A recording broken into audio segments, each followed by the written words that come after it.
Bienvenue à nouveau. Nous sommes rejoints aujourd'hui par le colonel Lawrence Wilkerson, ancien chef de cabinet du secrétaire d'État des États-Unis. Merci beaucoup. C'est un plaisir de vous voir, comme toujours. Ravi de te voir aussi, Glenn, et de voir que tu n'es pas encore en prison.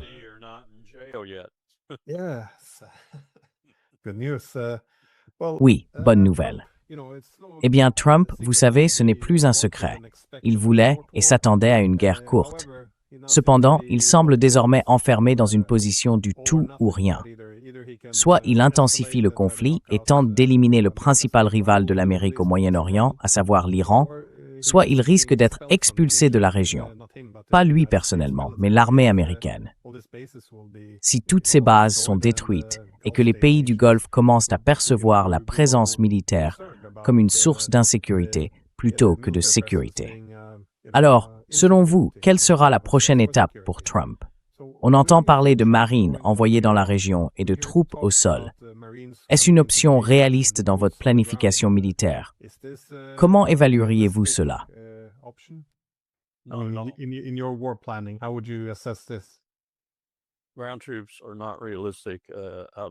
Des troupes au sol, ce n'est absolument pas réaliste. Mais laissez-moi revenir un peu en arrière. Haaretz a publié un article intéressant, le seul journal que je lis, et parfois je ne l'aime même pas, parce que Netanyahou possède pratiquement tous les autres. Mais Haaretz avait un sous-titre vraiment intéressant hier. Il disait « Pour gagner, l'Iran n'a qu'à ne pas perdre. Pour gagner, Bibi et Donald ont besoin d'une victoire spectaculaire. Tout est dit. » Alors, de quoi s'agit-il ici? Que vous utilisiez des marines sur l'île de Karg, ou l'île de Kark, comme disent beaucoup de Persans, l'île interdite, pensez à l'ancien Ulysse et à l'Odyssée. C'est de cet ordre-là. Les eaux y sont si profondes.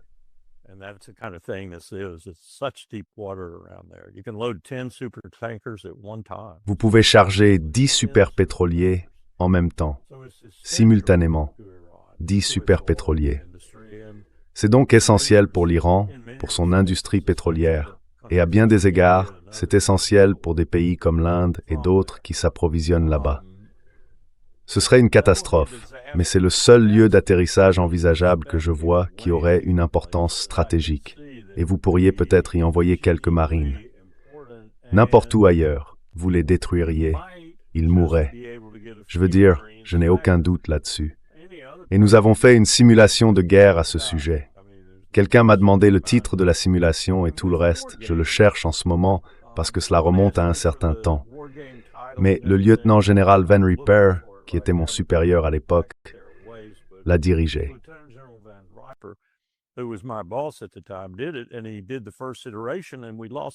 Et il a fait la première itération et nous avons tellement perdu qu'ils ont exigé qu'il la refasse. Il l'a refaite. Et nous avons encore perdu. Et c'était il y a 20 ans, avant que l'Iran n'ait développé ce qu'il a développé aujourd'hui. Qu'est-ce que je veux dire par là? Savez-vous qu'ils ont détruit 5 des radars valant plusieurs millions de dollars? 2 d'entre eux coûtaient un demi-milliard chacun. Dans d'autres pays, ce qui nous a rendus aveugles, et nous ne pouvons pas les remplacer. Et devinez pourquoi nous ne pouvons pas les remplacer. Parce que nous ne pouvons pas obtenir les métaux de terres rares de Chine pour le faire, même si nous pouvions les construire aussi vite. Cela a donc été très très finement ajusté par l'Iran, encore plus qu'il ne l'était dans ce jeu de guerre dont je parlais, ou dans ces 2 itérations.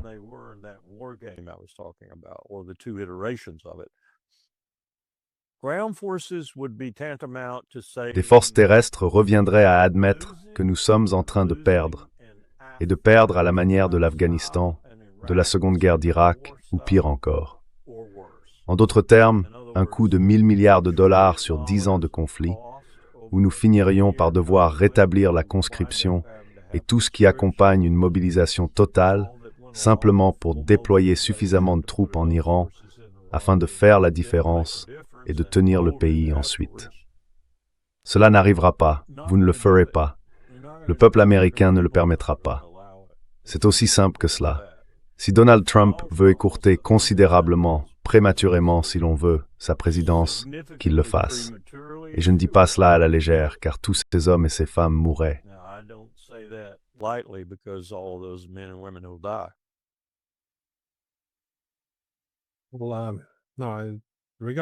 Eh bien non, en ce qui concerne ces radars, c'est le gallium, je crois, le minéral rare dont ils ont besoin. Et apparemment, la Chine en contrôle environ 98%, sinon l'extraction, du moins le raffinage. Donc en résumé, la situation est que si les États-Unis veulent faire la guerre à la Chine, ils devront demander la permission à la Chine pour que nous puissions, et il vient juste de refuser une visite.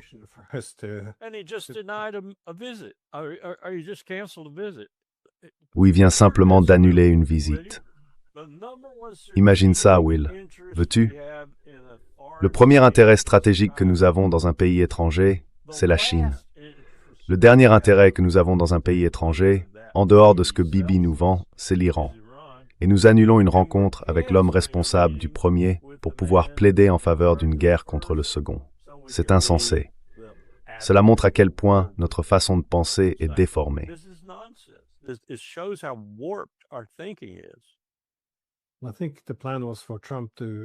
Je pense que le plan était que Trump rencontre Xi Jinping en avril et qu'il ait déjà terminé la guerre contre l'Iran, comme un petit trophée sur sa cheminée à côté du Venezuela avant leur rencontre. Mais bien sûr, la situation est très différente. Maintenant, il s'est enlisé dans une longue guerre. Le Venezuela n'est pas paisible en ce moment non plus. Trump sème le chaos partout où il passe.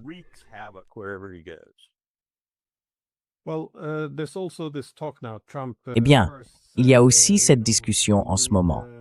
Trump a d'abord dit, vous savez, nous avons besoin d'alliés pour nous aider à rouvrir le détroit d'Ormuz.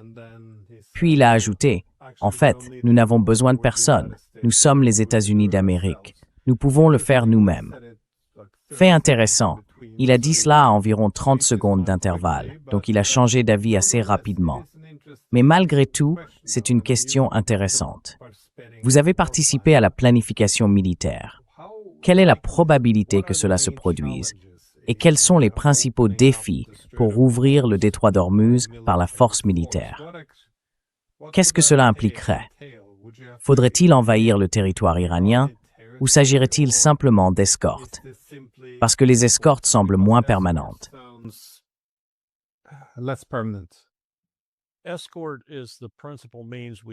L'escorte était la principale méthode que nous utilisions lorsque je faisais de la planification de guerre dans le Pacifique.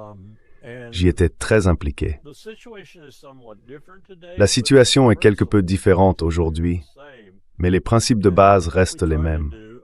Ce que nous avons essayé de faire dans le cadre de ce que nous appelions l'opération Earnest Will, nous n'étions pas aussi pédants à l'époque. Puis plus tard, avec l'opération Praying Mantis, qui revenait à une certaine pédanterie, c'était de réimmatriculer les pétroliers koweïtiens, afin que, premièrement, toute attaque constitue une violation du droit international, et deuxièmement, que les pétroliers koweïtiens, les assureurs, les armateurs, tout le monde, puissent se sentir en sécurité, que le monde puisse se sentir en sécurité, et ainsi de suite.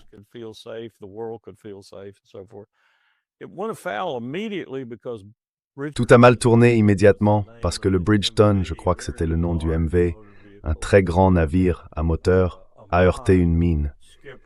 Le capitaine était furieux contre nous. Il se trouvait dans les chenaux, si je me souviens bien. Le chenal, en réalité, le chenal nord et le chenal sud, pour ces grands navires n'est pas très large, seulement quelques milles chacun. Et l'un des chenaux, je crois que c'est le chenal nord, est très proche de la côte irakienne, où il pouvait être facilement intercepté. On pouvait poser les mines dans l'eau depuis la côte, il n'était même pas nécessaire d'avoir un bateau. Et c'est ce qui s'est passé, le Bridgeton en a heurté une.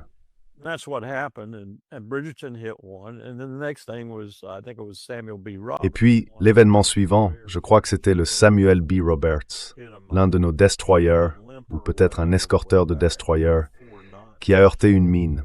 Il a dû rentrer tant bien que mal à environ 4 nœuds jusqu'à Norfolk pour les réparations. Et puis, bien sûr, Saddam Hussein a tiré 2 missiles Exocet sur un autre navire. Ce n'était donc pas une période facile. Nous avons finalement réussi à faire passer les pétroliers par le détroit, mais Comme je l'ai dit, c'était une époque très différente et un Iran différent avec des capacités différentes. Nous avons aussi dû couler un destroyer, un vieux vestige de la Seconde Guerre mondiale, probablement donné au Shah. Puis nous avons largué une bombe dans la cheminée d'un second.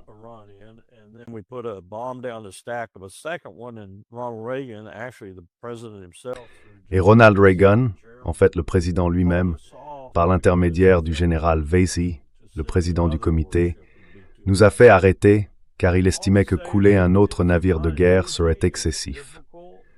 Tout cela pour dire que ce n'est pas facile, c'est difficile. Et c'était déjà difficile à l'époque alors que nous avions une supériorité écrasante dans tous les domaines de la navigation, si l'on peut dire, et en réalité dans tous les domaines militaires. Et l'Iran ne possédait pas encore cet incroyable arsenal de missiles balistiques qu'il détient aujourd'hui, dont on me dit qu'ils n'ont même pas encore révélé les plus sophistiqués, ceux qui se déplacent à 3, 4, voire 5 fois la vitesse de Mach. C'est si rapide qu'on ne peut les intercepter avec rien.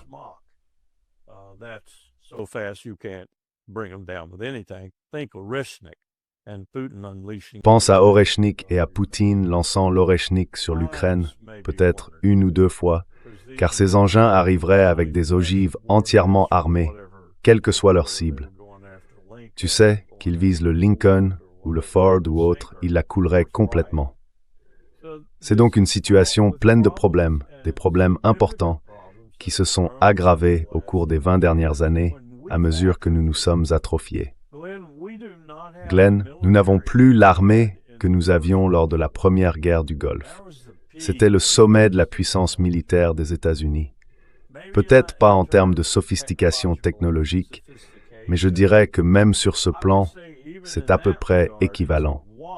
Certaines choses sont meilleures, d'autres pires. Le F-35 en est un bon exemple. Nous constatons actuellement qu'il faut 30 heures de maintenance pour chaque heure de vol des modèles F-35A, P.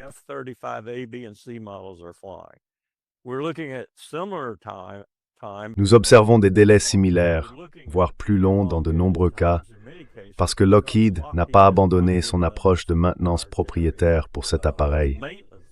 Nous voyons également des F-35 voler sans être pleinement opérationnels, même s'ils ne sont pas en état de mission complète, parce que c'est la guerre.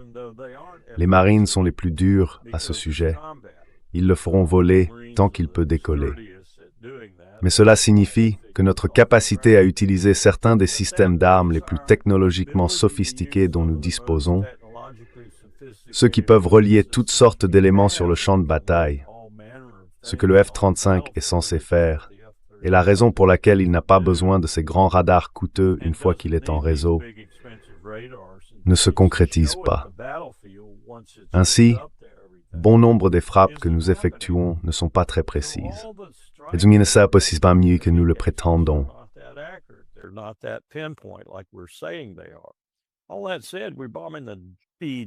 Cela dit, nous bombardons les civils à tour de bras. Nous avons appris de Bibi Netanyahou ce qu'il fait au Liban. Nous le faisons, dans une large mesure, en Iran. Pas seulement des hôpitaux et des petites filles à l'école, mais des civils d'un bout à l'autre de nos campagnes de bombardement.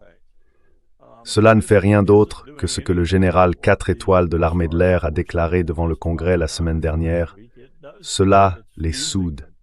Cela les rend unis. Cela les met en colère. Cela les rend déterminés. Et bien que leur situation soit, dans bien des cas, désespérée en ce qui concerne l'accès aux choses dont ils ont besoin pour vivre au quotidien, je pense qu'ils continueront à nous combattre jusqu'à la mort. Et nous ne comprenons pas cela. Et quand Trump dit que tout cela sera terminé rapidement, quelqu'un lui donne vraiment de très mauvais conseils, si c'est ce qu'il pousse à faire de telles déclarations.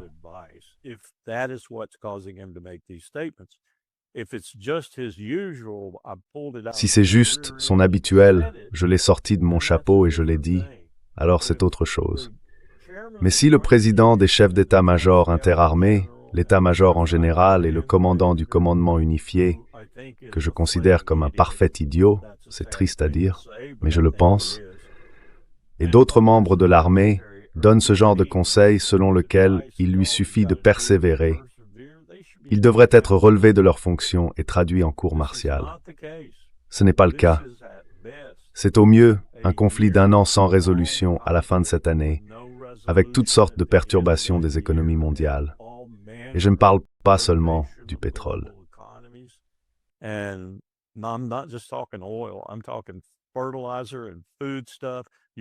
Je parle d'engrais et de denrées alimentaires, en particulier de l'urée. C'est vraiment un sac de nœuds dans lequel Trump s'est volontairement jeté avec son ami Bibi. Et je n'ai même pas encore abordé la perspective qui, à mon avis, devient assez évidente d'après le langage que j'entends et les discussions que j'ai avec d'autres, qu'Israël utilise non pas une arme nucléaire, mais plusieurs, parce qu'une seule ne suffirait pas. Nous avons fait l'analyse. Cela dépend bien sûr de l'endroit où on la largue, mais pratiquement n'importe où en Iran, ça ne ferait pas grand-chose. Oh oui, cela vaporiserait et souderait quelques roches.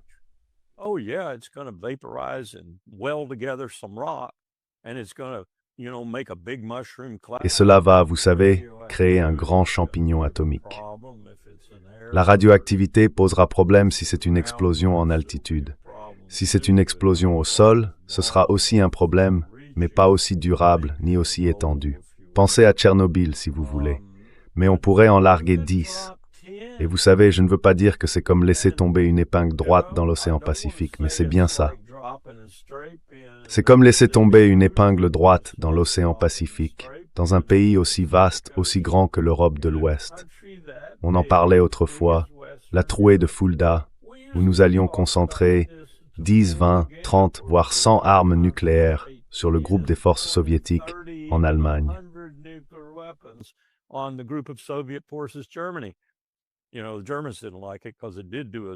Vous savez, les Allemands n'ont pas aimé ça parce que cela a causé beaucoup de dégâts à l'Allemagne. Mais, en essence, la puissance explosive de cela est contenue dans un certain paramètre. Et waouh, l'Iran a un paramètre immense. Donc vous imaginez qu'il devrait tirer 10, 12, peut-être 20 bombes nucléaires juste pour faire une différence. Et il les a sur des sous-marins et ailleurs aussi. Il a beaucoup de bombes à chute libre. On m'a dit qu'il en avait entre 200 et 300. Je ne veux pas jouer les messagers de malheur, mais je vous le dis, tout cela a toutes sortes de conséquences potentielles auxquelles personne dans cette administration ne semble penser.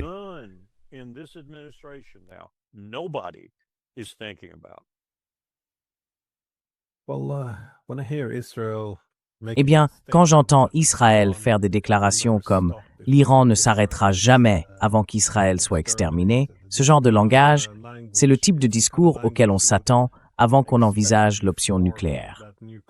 Donc oui, je suis un peu préoccupé par cette rhétorique. Mais en ce qui concerne le fait qu'Israël puisse recourir à ses armes nucléaires, vous savez, l'option Samson, quelles seraient les limites pour Israël? Alors, que se passerait-il aux États-Unis si Israël commençait à s'engager dans une guerre nucléaire?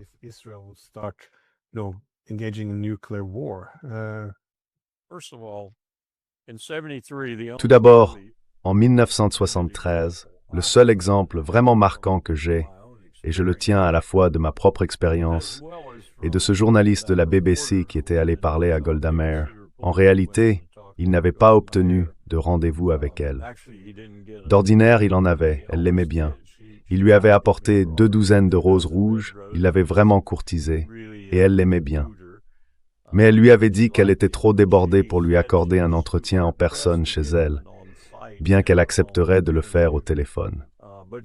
Et lorsqu'il lui posa la question « Utiliseriez-vous une arme nucléaire ?» Elle répondit, sans hésiter. Il dit qu'il pouvait le sentir même au téléphone. Oui.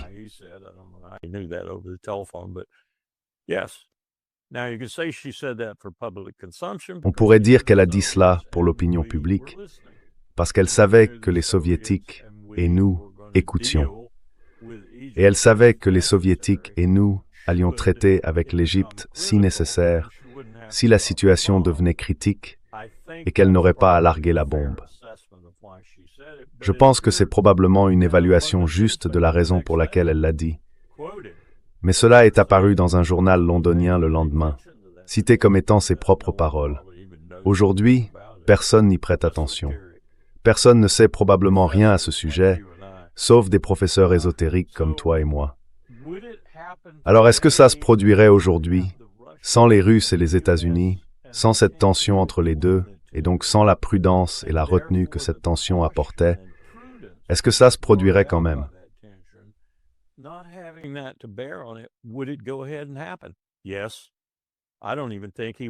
Oui, je ne pense même pas qu'il en parlerait à Trump. Je pense qu'il le ferait simplement. Il a une chaîne de commandement et des personnes proches de lui dans l'armée qui garderaient le secret jusqu'à ce que les champignons atomiques s'élèvent. Donc c'est pas comme en 73. Ce n'est pas comme si ces deux superpuissances avaient encore intérêt à garder le génie nucléaire dans la bouteille et à exercer une pression massive à la fois depuis Moscou et Washington sur, à l'époque, Tel Aviv. Cela n'existe plus. Bibi est seul, et il le sait.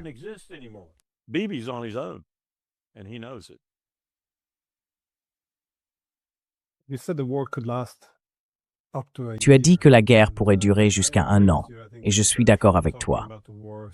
Je pense que ce discours de Trump sur la fin prochaine de la guerre, honnêtement, j'ai simplement supposé qu'il essayait de faire baisser les prix du pétrole. Mais à moins d'une guerre nucléaire, cela pourrait certainement s'éterniser pendant toute une année. Mais est-ce que les États-Unis ont les ressources nécessaires, cependant? Que sait-on des armes? Encore une fois, Trump a déclaré que les États-Unis disposaient d'une quantité illimitée de munitions, mais on sait bien que ce n'est pas le cas. Alors, combien de temps penses-tu que les États-Unis pourraient continuer ainsi? Et aussi, combien de souffrances supplémentaires pourraient être supportées? Parce que j'ai vu hier soir que l'ambassade des États-Unis à Bagdad avait été violemment attaquée. Et puis, au petit matin, on a vu la résistance irakienne faire voler un drone au-dessus de l'ambassade, et personne n'a pu l'abattre.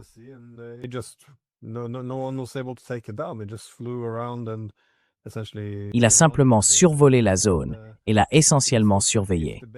On dirait que si les bases étaient affaiblies à un degré extrême et que les États-Unis manquaient d'armes, l'économie mondiale plongerait dans une spirale incontrôlable. Ce n'est pas comme les guerres sans fin habituelles, qui sont en quelque sorte contenues et isolées du reste du monde. Celle-ci va impliquer les grandes puissances et faire chuter l'économie mondiale. Les bases américaines dans la région vont fragiliser le système d'alliance régionale. Si cela dure 1 an, ce ne sera pas une année stable pour des pays comme l'Irak. Cela va se répandre partout.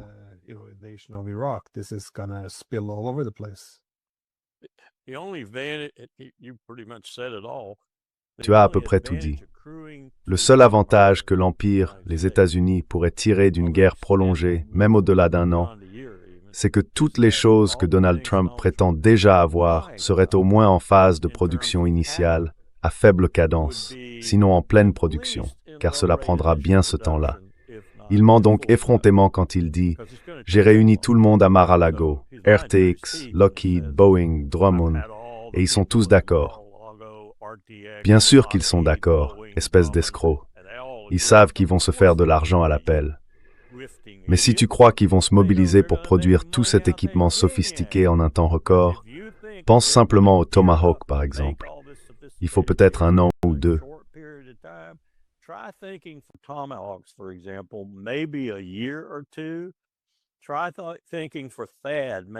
Essaie de penser au THAAD, peut-être même sur une période encore plus longue. Pour beaucoup de ces systèmes, il faut au moins 1 an, peut-être 2, peut-être 3 avant d'atteindre une production à plein régime. Donc oui, en ce sens, cela nous aiderait. Mais d'ici là, Glenn, nous serons morts. Politiquement. Trump sera destitué. Je ferai cette promesse au peuple américain, aux Européens à qui tu fais de la publicité et à qui je parle. Trump sera fini, destitué, mis dehors, peu importe, parce que cette guerre n'est pas soutenue par le peuple américain. Tu veux vraiment les mobiliser à fond à ce sujet? Lance une conscription. Mets en place le service militaire obligatoire. Il faudrait faire ça, il faudrait une mobilisation totale.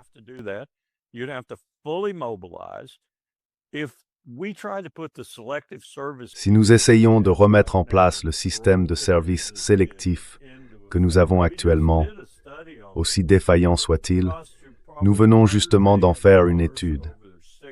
Cela coûterait probablement 100 millions de dollars sur une période de 6 mois, rien que pour le relancer, même si l'on travaillait en double ou triple équipe, 8 heures par tranche de 24, comme nous le faisions pendant la Seconde Guerre mondiale. Il serait impossible de faire fonctionner le système en 9 ou 10 mois et d'avoir ensuite les premiers appelés. En 9 ou 10 mois, la moitié des jeunes de 18 à 24 ans auront disparu, et je ne pourrais pas leur en vouloir. Le Canada, le Mexique, si vous voulez un petit accroissement de votre population avec quelques jeunes, vous allez l'obtenir.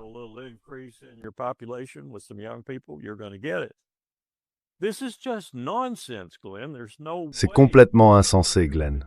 Il est impossible que ce pays puisse se mobiliser en un laps de temps qui permettrait à Trump de résister avec succès à une procédure de destitution, puis d'être prêt à entrer en guerre à laquelle, d'ici là, d'autres pays seraient probablement impliqués aussi.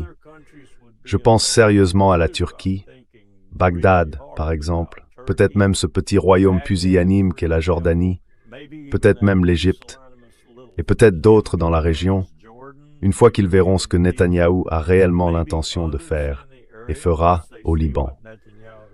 Tout cela est lourd de risques d'un conflit bien plus vaste que notre seule implication. Cela pourrait concerner le monde entier avant que tout soit terminé.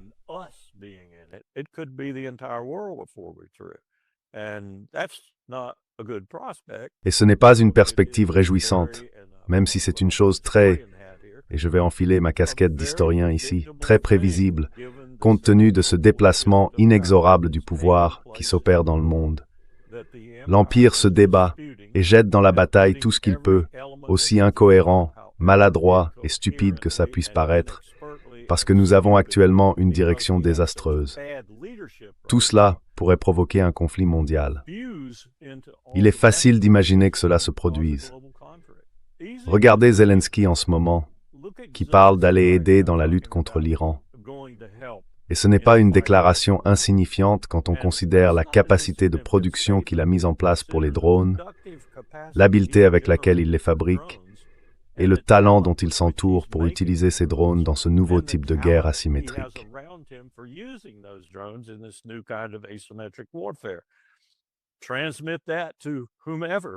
Transmets ça à qui tu veux, mais il parle de le transmettre aux États-Unis et à leurs alliés dans le Golfe tels qu'ils sont.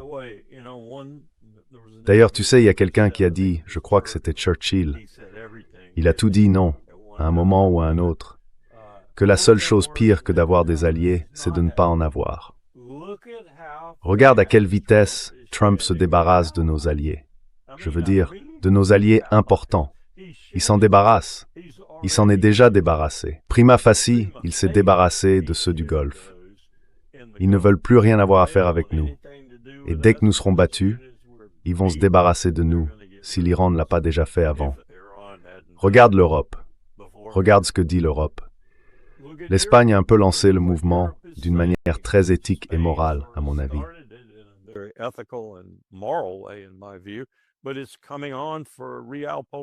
Mais cela se produit maintenant pour des raisons de realpolitik et aussi pour des raisons de revanche contre Trump.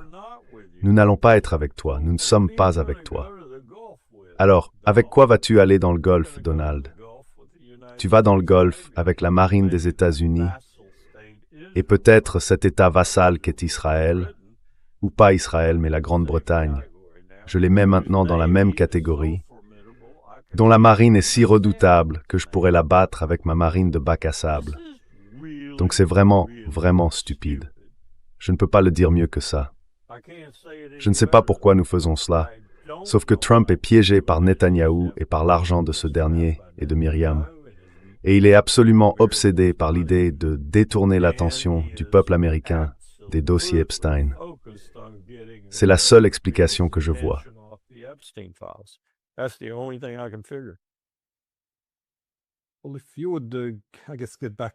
Eh bien, si vous pouviez, disons, vous replonger dedans, pas nécessairement dans la planification militaire, mais dans la diplomatie, quelles sont les possibilités pour les États-Unis? Parce que c'est ma principale préoccupation. Lorsque de grandes puissances font face à de grands risques et voient leurs options se réduire de plus en plus, on observe souvent de la désespération. Et c'est la dernière chose que l'on souhaite voir lorsqu'on a affaire à des puissances nucléaires comme les États-Unis et Israël. Bien sûr, Israël est plutôt une force incontrôlable. Mais quelles sont les options pour les États-Unis? Que pourrait-il réellement faire à ce stade?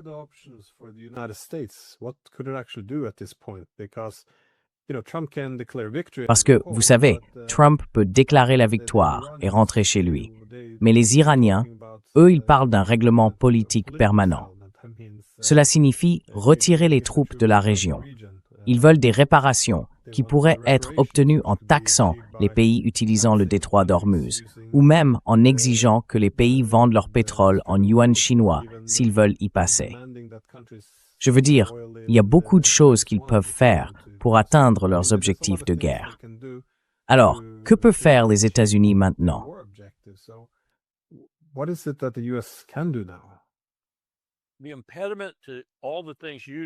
L'obstacle à tout ce que tu viens de dire, et ce n'est pas le seul bien sûr, ce sont aussi les Iraniens, qui constituent un obstacle majeur. Arakchi a été très clair à ce sujet. Comment pourrions-nous jamais vous faire à nouveau confiance? Même l'un des Iraniens, je ne me souviens plus si c'était Larijani ou un autre, il l'aurait soi-disant fait tuer. Voilà la tactique favorite de Bibi, aller tuer des individus, comme si cela allait changer quoi que ce soit. Mais ils ont dit, si vous remplacez votre président, nous parlerons. Je ne leur en veux pas. Je ne leur en veux pas. Est-ce que toi, tu voudrais aller reparler à ce type? Est-ce que Poutine voudrait reparler à ce type? À part pour le convaincre de lever les sanctions, ce qui, apparemment, s'est un peu produit, du moins l'autre jour. J'imagine très bien cet appel téléphonique. Vladimir, tu dois m'aider. Tu dois m'aider à gérer les prix mondiaux du pétrole. Oui, bien sûr.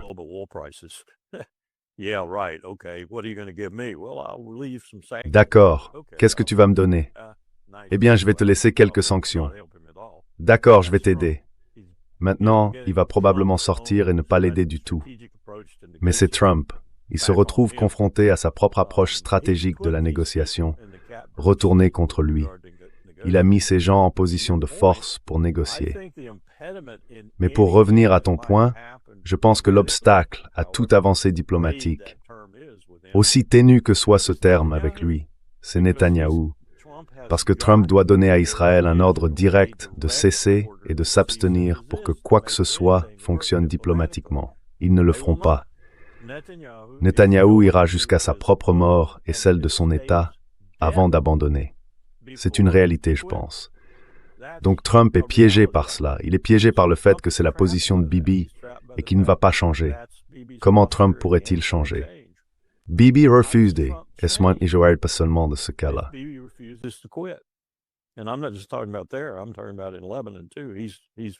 Je parle aussi du Liban. Il est obsédé par le Liban. Il fait en sorte que 2 autres États rejoignent l'affaire portée devant la CIJ, la CPI. 2 autres États ont rejoint. Et ils ont dit que l'une des raisons de leur adhésion était le traitement réservé au Liban en ce moment. Bien sûr, les autres raisons sont les mêmes que celles invoquées par l'Afrique du Sud lorsqu'elle a déposé la requête au départ. Mais je dirais qu'il y aura probablement une 50aine d'États qui auront signé cette affaire avant qu'Israël n'en ait fini. Surtout si la guerre continue comme elle le fait actuellement. Si Israël est encore un État à ce moment-là. Voilà donc l'obstacle. Bibi est l'obstacle à des négociations significatives.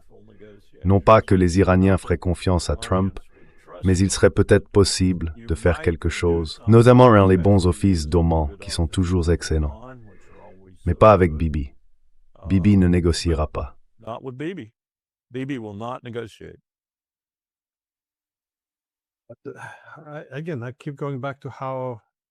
Encore une fois, je reviens sans cesse à la manière dont cela aurait pu être fait, car si l'on parcourt une grande partie de la littérature, surtout autour de 2012-2013, lorsque de nombreuses discussions, du moins dans les milieux universitaires, portaient sur une éventuelle invasion de l'Iran, on constate que la conclusion était presque toujours la même. Cela nous entraînerait, cela se propagerait, ce serait incontrôlable. cela deviendrait la guerre longue par excellence, un désastre.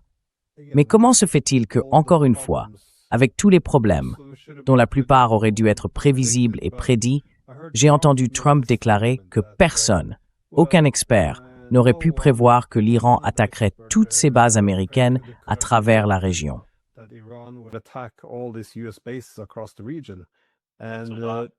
C'est un mensonge éhonté. Non, ça aurait dû être la chose la plus prévisible. Je veux dire, si tu avais écouté et... Je ne sais pas si le général Cain est entré. Tu sais, Glenn, pas 5 Américains ne sont au courant de ça. Peut-être 5 tout au plus. Je le sais seulement parce que j'étais là quand la loi a été créée et quand Powell l'a mise en œuvre. Le président des chefs d'état-major interarmés est désormais l'égal du secrétaire à la Défense en ce qui concerne les conseils au Conseil de sécurité nationale, à son propre supérieur, le secrétaire à la Défense, et, point crucial, au président. Powell a appliqué cette nouvelle procédure à 2 reprises. 2 fois, il a eu un chef dissident parmi les chefs d'état-major. Il est allé directement voir le président, a présenté cette dissidence, et le président, dans les 2 cas, a tranché en faveur du président des chefs d'état-major. Il a donc dû retourner voir le chef et le secrétaire à la Défense, qui s'étaient rangés du côté du chef une fois, pour leur dire « vous avez perdu ».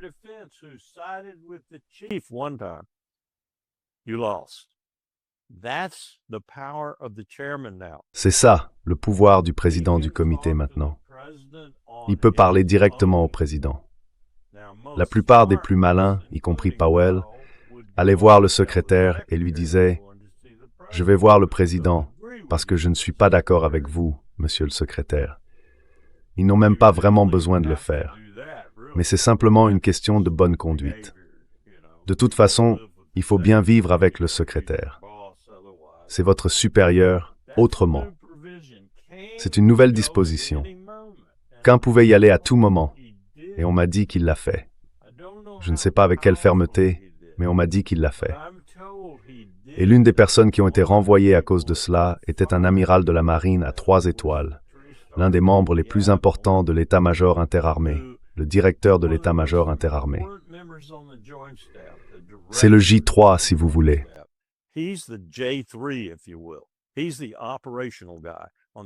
C'est lui l'homme des opérations à l'état-major interarmé. Ils l'ont viré.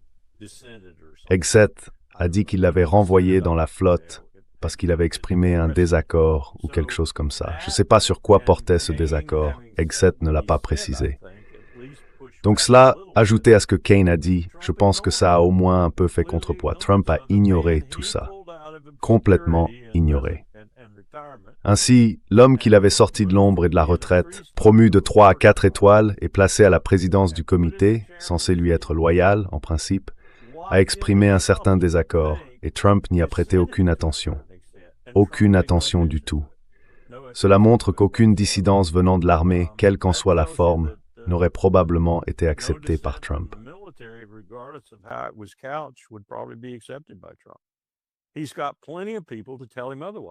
Il a plein de gens pour lui dire le contraire, y compris Laura Loomer et d'autres, qui connaissent vraiment les opérations militaires, comme sa chef de cabinet qui vient juste de... Je vais avoir l'air d'un idiot, fini en disant ça. Mais elle vient juste d'avoir un cancer du sein au moment le plus propice pour susciter la sympathie envers la Maison-Blanche. J'aimerais bien voir cette radiographie. J'aimerais savoir, on ne peut pas... Comment pourrais-je dire une chose pareille?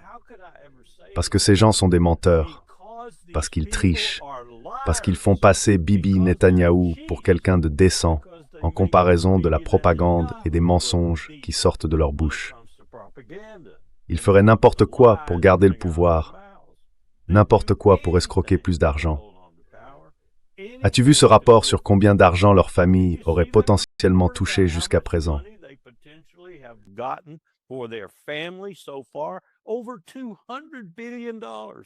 Plus de 200 milliards de dollars, avec Jared Kushner comme figure de proue. Il est devenu une telle figure dominante que, d'après ce qu'on m'a dit, Trump l'a en fait réprimandé pour avoir rendu ses activités trop visibles, Ce qu'il fait alors qu'il est censé être un envoyé spécial du président Trump. Ils amassent une fortune pour eux-mêmes, et nous ne faisons que regarder. Mais on ne peut pas atteindre Trump. On ne peut pas l'atteindre avec le bon type de conseil, je pense. Je reproche à l'armée de ne pas être plus directe avec lui, plus présente et plus courageuse. Mais, vous savez, regardez ce type qui vient de démissionner du Centre national de lutte contre le terrorisme. Je crois qu'il en était le directeur, peu importe. Regardez la réputation de ce gars, c'était un vrai salaud, un pur partisan MAGA.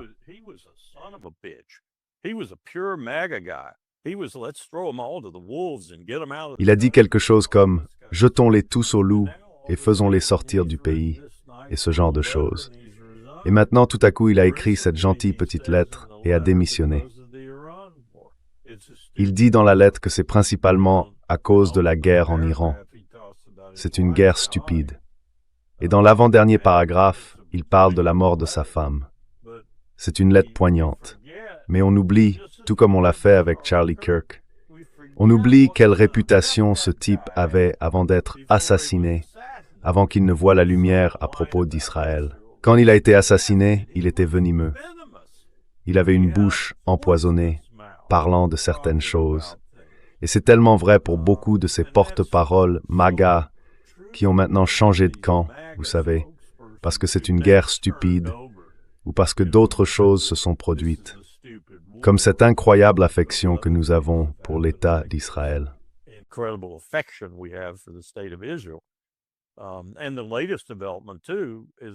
Et le dernier développement, c'est qu'ils commencent enfin à comprendre que certaines de ces personnes sont impliquées là-dedans, y compris le secrétaire à la Défense lui-même, au nom de Dieu, au nom de Jésus.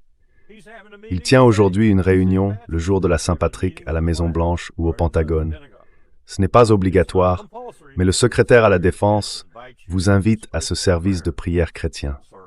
On ne pourrait pas inventer ça. C'est horrible. D'accord. Votre version du Christ. Nous visons l'Armageddon. Nous visons la fin des temps. Nous avons intercepté, enfin pas intercepté, on nous les a envoyés volontairement, ces messages. J'en ai reçu un ce matin, un message vraiment bien formulé d'un entrepreneur au Moyen-Orient, très agacé par le fait qu'ils doivent assister à ces réunions où l'on parle de cette campagne comme étant menée pour Dieu et pour Jésus.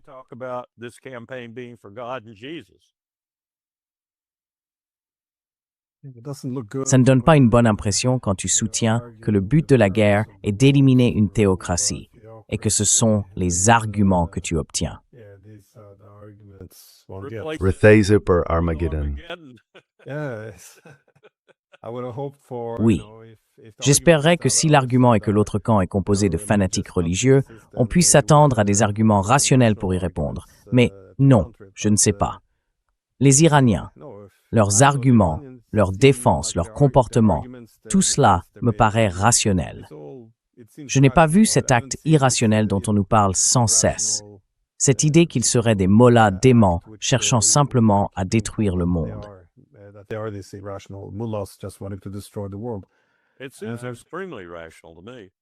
Cela me paraît extrêmement rationnel.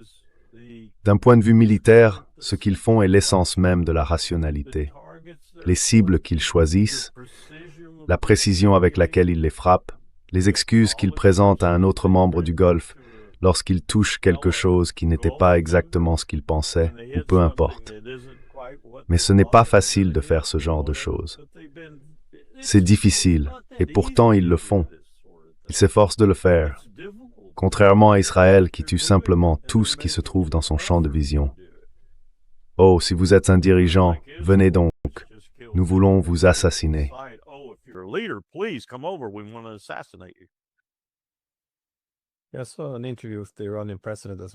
J'ai vu une interview avec le président iranien aussi, une interview américaine, où le présentateur lui demandait « Pourquoi attaqueriez-vous nos bases ?» Et lui, il reste là, un peu perplexe, comme pour dire « De quoi parlez-vous ? C'est vous qui nous avez attaqués. Nous devons nous défendre. » On aurait dit qu'il voulait qu'il s'excuse ou quelque chose comme ça. Je ne sais pas. C'était très étrange à regarder. Et on commence à se demander, où est l'introspection ici? Où est la rationalité? C'est la même chose maintenant, avec ces rapports selon lesquels les Russes, enfin je le suppose peut-être, auraient partagé des renseignements avec les Iraniens sur des cibles américaines. C'est comme, comment osent-ils, je veux dire après 4 ans, à contribuer à la mort de dizaines de milliers de Russes, en fournissant leurs armes, leurs renseignements, leur logistique, leurs munitions, leur planification militaire, tout. Et maintenant, on entend une rumeur selon laquelle ils auraient partagé des renseignements, et cela serait inacceptable. C'est vraiment étrange. Je comprends.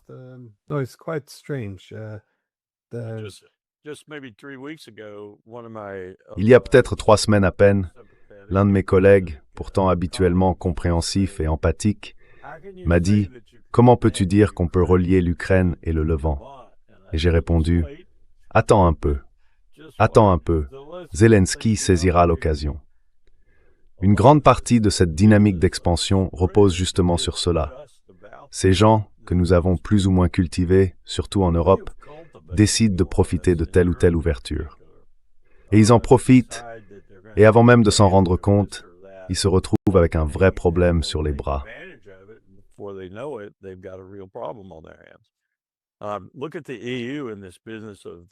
Regardez l'Union européenne et cette affaire de GNL arctique russe. Ils ont adopté cette règle, cette loi peu importe, vers 2022, qui devait entrer en vigueur après 5 ans. Ils ne devaient plus acheter ce GNL arctique, vraiment supérieur qu'ils transportaient sur leurs propres navires. Ainsi, ils peuvent l'acheminer jusqu'à Bremerhaven ou au Havre ou ailleurs, sur leur propre coque. C'est une affaire vraiment avantageuse.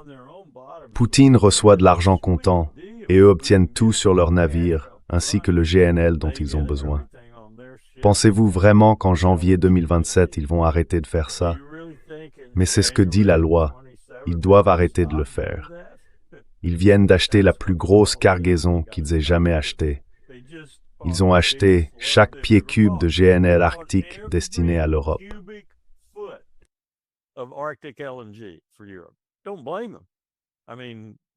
Ne les blâmez pas. Je veux dire, leurs économies vont être ruinées s'ils n'ont pas cette énergie. Ce sont donc les types de situations complexes qu'ils se font subir les uns aux autres, sans vraiment comprendre comment tout cela est lié. Et ils vont le comprendre, sérieusement, quand le West Texas Intermediate et le Brent seront autour de $200. Et je l'ai déjà vu, j'ai vu l'équivalent à l'époque de l'embargo pétrolier arabe, quand je ne pouvais même pas conduire jusqu'à Washington depuis Fort Monroe, en Virginie. Les files d'attente aux stations-service étaient trop longues, et si vous vous mettiez à la fin de la file, vous saviez que le temps d'arriver à la pompe, il n'y aurait plus d'essence. Nous risquons de revivre cela.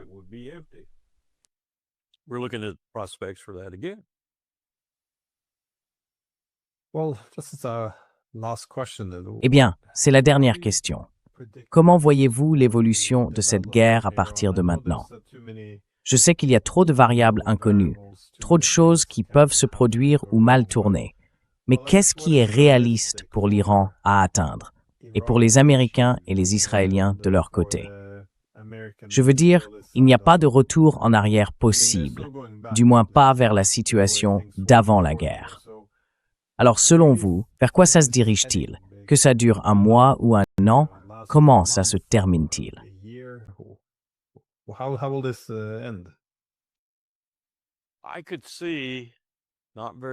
Je pouvais imaginer, pas très clairement et pas très réalistement, et je ne m'y attends pas, mais je pouvais imaginer Trump avoir soudainement une épiphanie, comme il en a eu par exemple à propos de l'Ukraine, apparemment du moins pendant la campagne.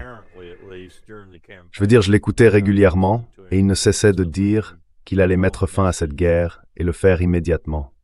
Je pense qu'il y croyait vraiment sincèrement. Et puis il s'est heurté à la réalité. Mais s'il avait un moment comme celui-là et qu'il persévérait et disait simplement « Nous avons gagné, je m'en vais, c'est tout », puis se tournait vers Bibi et disait « À toi de jouer ».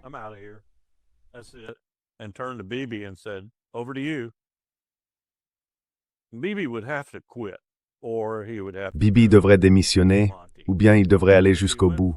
Et s'il allait jusqu'au bout, il serait seul, complètement et totalement seul, je pense même coupé du président américain à ce stade. Donc ce serait peut-être mauvais pour l'Iran sur le moment, mais ce serait bon pour eux et bon pour la région, je pense, à long terme, tant que nous pourrions contenir les conséquences. Ainsi, si Trump décidait soudainement « Je n'ai aucun avenir comme escroc, comme président, ni en rien, à moins de me sortir du pétrin dans lequel je me suis mis, et que sa tendance dans ce cas soit de déclarer la victoire et de partir, cela pourrait arriver. » Ouais. Eh bien, espérons que les Iraniens le laissent et... Ouais, je ne pense pas qu'il continuerait. Vraiment pas. Il pourrait continuer à frapper Israël peut-être, mais je ne pense pas qu'il poursuivrait la partie mondiale. Non, Eh bien, c'est difficile à dire pour le moment. Mais bien sûr, je ne pense pas que, si cette guerre dure des mois et des mois, ce sera très dévastateur. Même chaque mois, il devient plus difficile de s'en sortir, ouais. Parce que je ne cesse de le répéter. Les Iraniens ne peuvent pas se permettre que les États-Unis et Israël reviennent encore dans quelques mois. Mais je pense, après cela, si cela continue pendant quelques semaines ou 2, 3 mois, je crois que ce sera... Je ne pense pas que quelqu'un reviendra les aider à l'avenir. C'est fini, à moins qu'une arme miracle ne soit créée pour rouvrir le détroit d'Ormuz. Sinon, non, je pense que la dissuasion ne nécessite pas de victoire. Il ne s'agit pas de refuser, mais d'augmenter le coût. Je pense que ça suffirait ici. Encore une fois, peut-être que je suis...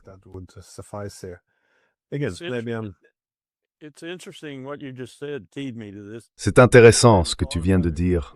Cela m'a fait penser à quelque chose. Je n'y avais pas réfléchi, sauf de manière indirecte ou en biais. J'ai étalé toutes mes cartes sur le sol du salon. Un immense ensemble de cartes, surtout de cette région. J'avais l'habitude de dire à mes étudiants quand ils présentaient nos études de cas, et ils ont compris le message après 2 ou 3 séminaires, de ne jamais venir ici pour me faire un exposé, ni au reste du séminaire, sur une étude de cas sans cartes, ou plutôt sans cartes, au pluriel, car on ne peut pas le faire sans cartes. La géographie est importante. Tout cela pour dire que ce que tu viens de mentionner m'a rappelé qu'il existe certaines choses presque immuables, comme la géographie des détroits, des points d'étranglement et du relief en général.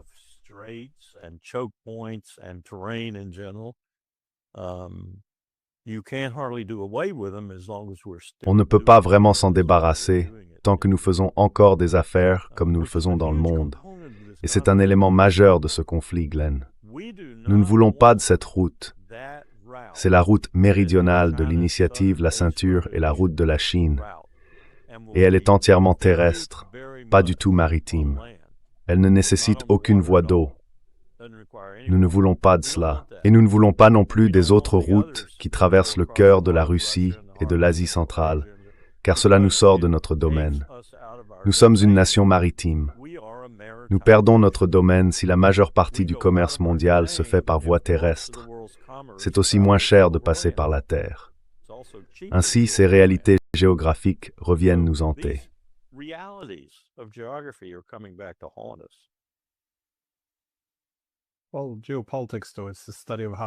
Eh bien, la géopolitique est l'étude de la manière dont la géographie influence la politique.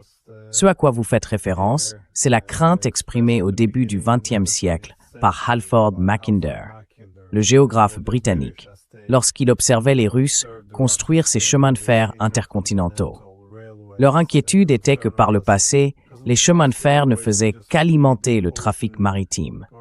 Ils allaient jusqu'à la côte, puis les marchandises embarquaient sur des navires. Mais soudain, avec les chemins de fer transcontinentaux, ils pouvaient remplacer la puissance maritime. Ainsi, alors que les Britanniques s'étaient concentrés sur l'idée que, tant que nous restons la puissance maritime dominante, nous resterons dominants, les Russes menaçaient soudain de renverser cette logique en donnant un avantage compétitif aux puissances terrestres. Cela a, dans une large mesure, influencé la politique britannique et américaine depuis lors, dans le but d'empêcher ces puissances eurasiennes de s'unir. Et c'est à cela que je pense aujourd'hui en ce qui concerne l'Iran.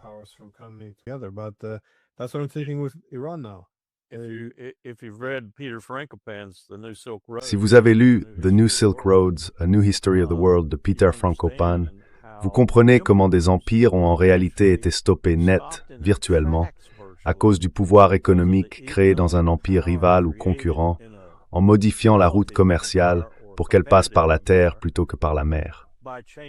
Il y avait une puissance maritime, comme le Portugal, qui gagnait beaucoup d'argent et imposait les tarifs que les voyages maritimes exigeaient, parfois même davantage. Et puis tout à coup apparaît cet empire intérieur, pour ainsi dire, et les Perses ont joué un grand rôle là-dedans, créant probablement l'empire le plus puissant que le monde ait jamais connu. Pas Rome, ni d'Orient ni d'Occident, mais les Perses. Ils utilisaient les routes terrestres et ont mis les marins au chômage. C'est exactement ce que fait la Chine aujourd'hui. Le même schéma, mais à l'envers.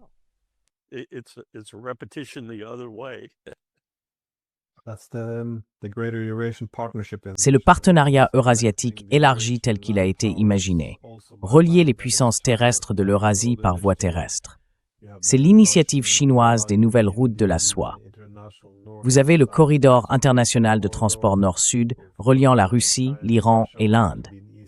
Vous avez bien sûr la Russie qui souhaite être à la fois un pont est-ouest et un pont nord-sud. Les BRICS y contribuent également. C'est une géopolitique essentiellement réinventée. Le pire cauchemar de Halford Mackinder, en somme. Cependant, je le dirais ainsi, je resterai optimiste.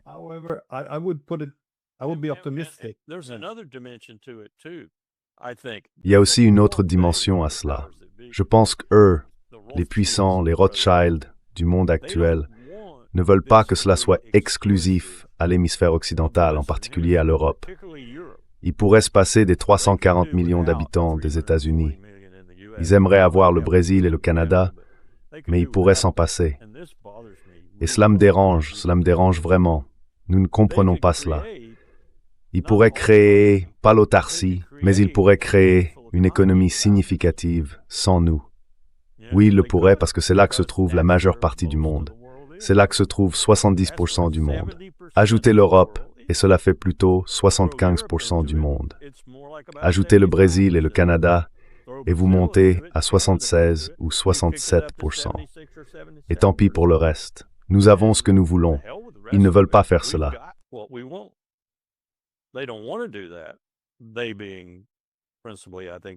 Ce sont principalement, je pense, les architectes chinois. Mais ils ne nous dirigent pas en fin de compte. Pour l'instant, oui. Et c'est pourquoi Xi Jinping est très circonspect quant à ce qu'il fait.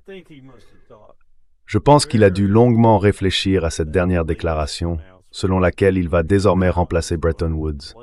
Il va remplacer SWIFT. Il va remplacer tout cela.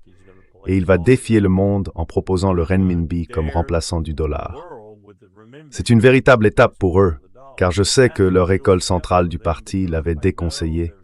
C'est un destructeur d'empire, un destructeur de grande puissance quand on détient ce type de pouvoir financier. Cela vous trompe, cela vous prive de votre bon sens, cela vous fait vivre du travail des autres. Vous savez, ils achètent votre dette, en d'autres termes, et vous laissent poursuivre vos méthodes fondées sur le profit. Et Xi ne voulait pas cela, mais il n'a pas avalé la pilule.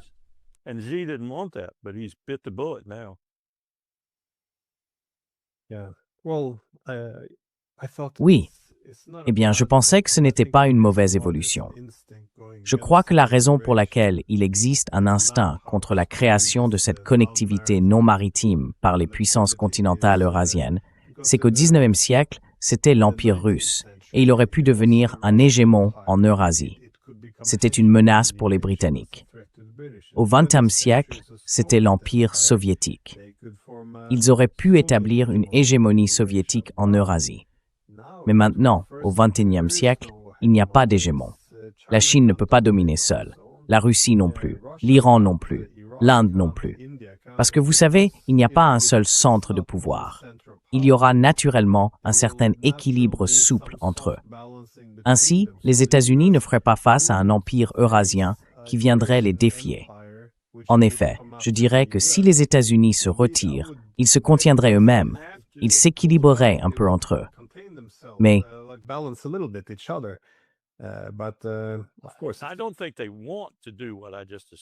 Je ne pense pas qu'ils veuillent faire ce que je viens de décrire. S'ils y sont contraints, ils le feront. Ils nous ostraciseront. Imaginez cela, des voisins bienveillants au nord et au sud.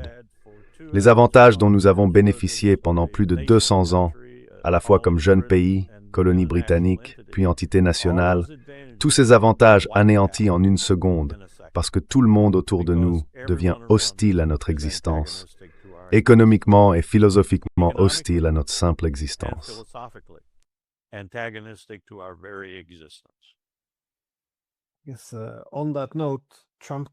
Sur ce point, on pourrait considérer Trump comme un homme de paix, en raison de la manière dont les États-Unis, la Russie et la Chine se sont rapprochés et ont surmonté leur méfiance historique mutuelle. Et la Russie et l'Iran, après des siècles d'antagonisme, sont désormais plus proches. Je veux dire, il a fallu que ce soit nous pour faire. Il a fallu que ce soit nous. Nous avons changé 1000 ans d'histoire. c'est une question de renforcement de la confiance maintenant. C'était pas l'intention au départ, mais peut-être que quelque chose de positif peut sortir de toutes ces histoires horribles que nous voyons ces derniers temps. Nous avons besoin d'un meilleur leadership. Nous avons besoin d'un meilleur leadership et nous en avons besoin rapidement. Tout à fait d'accord. En Europe aussi. Enfin, je sais que vous avez d'autres engagements, donc nous allons nous arrêter là. Merci beaucoup d'être venu.